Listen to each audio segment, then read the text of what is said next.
এটা মনিটরিং করার জন্য একজন সুপারভাইজার থাকবে। এজন্য সকল ইমাম মুয়াজ্জিনের কাছে আমার আবেদন, ঈদের পরে পরেই আমি তালিকা নিয়ে 1 মাসের ট্রেনিং হবে।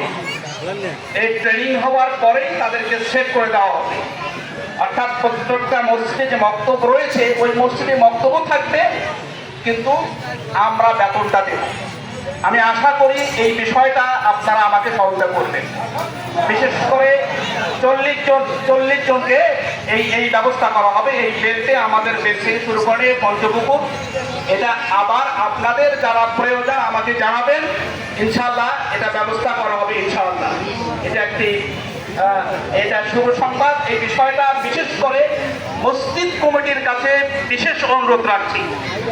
আমরা আলহামদুলিল্লাহ এখন সময়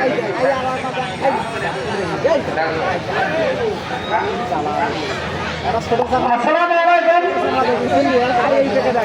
বেগুনে নিয়ে আসেন। আর কথা হলো যে আমাদের ঈদগাহ মাঠের ইমাম যে ছিল মাওলানা তসলিম উদ্দিন সাহেব, মাওলানা তসলিম উদ্দিন সাহেব ইমাম ছিল, দীর্ঘদিন ধরে এখানে নামাজ পড়েছে। সেই তসলিম উদ্দিন ছেলে, তাই সেই তসলিম মাওলানার ছেলে বর্তমানে আমেরিকাবাসী, তার বড় ছেলে অসুস্থর কারণে ঈদের পরে তাকে কলিকাতা ভাড়া নিয়ে যাবে।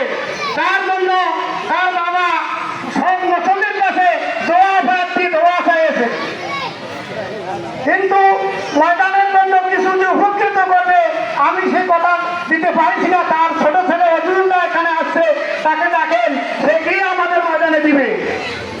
রজুল্লাহ আসেন। আলহামদুলিল্লাহ আক্কাস আলী আমাদেরকে 2000 টাকা দিয়েছেন, আবারও 1000 টাকা নগদ। আলহামদুলিল্লাহ, আল্লাহ আমিন। এখন ইনশাআল্লাহ আমাদের সময়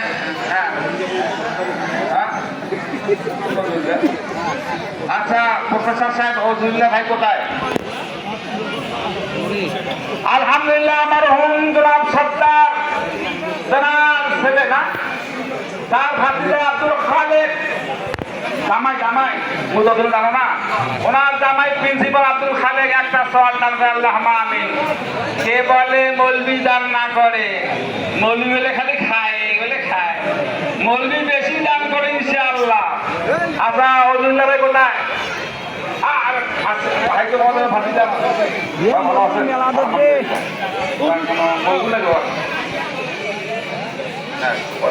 আমাদের ওই যে মরহুম তসলিম